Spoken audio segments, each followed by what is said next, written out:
warahmatullahi wabarakatuh. Perkenalkan, nama saya Nana Sumarna. Saya dari Prodi PGSD B3 2019 non reguler akan menjelaskan mengenai salah satu teori belajar, yaitu teori cognitivity. Simak terus videonya. Nah, sebelum kita mengetahui apa itu teori cognitivity, kita harus tahu terlebih dahulu apa itu teori dan apa itu belajar. Teori adalah serangkaian bagian atau variabel, definisi, dan dalil yang saling berhubungan yang menghadirkan sebuah pandangan sistematis dengan maksud menjelaskan suatu fenomena alamiah. Kata teori memiliki arti yang sangat luas dan berbeda-beda tergantung metodologi dan konteks diskusi. Secara umum, teori adalah analisis hubungan antara fakta yang satu dengan fakta yang lain yang saling berhubungan pada sekumpulan fakta-fakta. Sedangkan belajar adalah proses sadar seorang individu untuk merubah dirinya menjadi lebih baik. Menurut Skinner, belajar adalah suatu perilaku. Pada saat belajar, maka responnya akan menjadi lebih baik. Justru sebaliknya, jika kita tidak belajar, maka responnya akan menurun. Dalam belajar ditemukan adanya hal-hal berikut.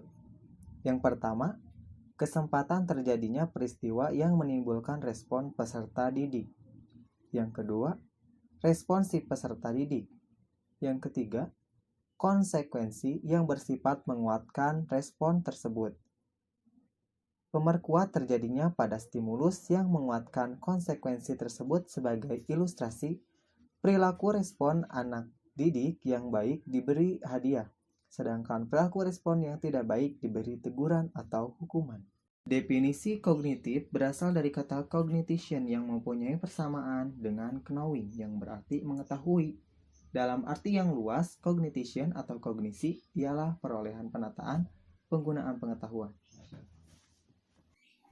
Menurut psikologi, kognitif belajar dipandang sebagai suatu usaha untuk mengerti sesuatu.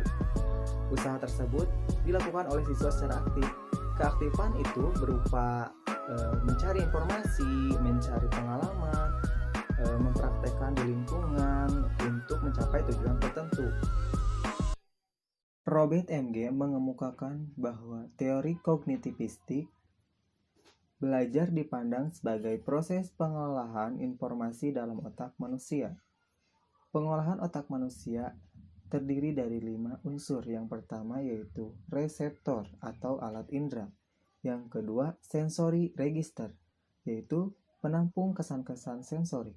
Yang ketiga short term memory, memori jangka pendek. Yang selanjutnya long time memory, memori jangka panjang. Dan yang terakhir responsi generator atau pencipta respon. Menurut Piaget, proses belajar sebenarnya terdiri atas 3 tahapan. Yang pertama yaitu asimilasi, yaitu proses pengintegrasian informasi baru ke struktur kognitif yang sudah ada. Yang kedua akomodasi, yaitu proses penyesuaian struktur kognitif ke dalam situasi baru. Dan yang ketiga, ekuilibrasi, yaitu penyesuaian yang berkesinambungan antara asimilasi dengan akomodasi. Piaget mengemukakan bahwa proses belajar harus disesuaikan dengan tahap perkembangan kognitif yang dilalui oleh siswa. Oleh karena itu, seorang guru harus memahami tahap perkembangan kognitif peserta didiknya, serta memberi isi, metode, media pembelajaran yang sesuai dengan tahap perkembangannya. Karakteristik teori kognitivistik yang pertama yaitu belajar adalah proses mental bukan behavioral. Yang kedua, siswa aktif sebagai penyalur. Yang ketiga, siswa belajar secara individu dengan pola deduktif dan induktif. Yang keempat, intrinsic motivation sehingga tidak perlu stimulus. Yang kelima, siswa sebagai pelaku untuk menuntun penemuan. Yang keenam, guru memfasilitasi terjadinya proses insight. Hasil teori kognitivistik yang pertama yaitu dapat memusatkan perhatian kepada cara berpikir atau proses mental anak, tidak hanya sekedar pada hasilnya. Yang kedua, dapat mengutamakan peran siswa dalam berinisiatif sendiri dan keterlibatan aktif dalam kegiatan belajar. Yang ketiga, dapat memaklumi akan adanya perbedaan individual dalam hal kemajuan perkembangan. Yang keempat, dapat mengutamakan peran siswa untuk saling berinteraksi, bertukar ide untuk perkembangan penalaran.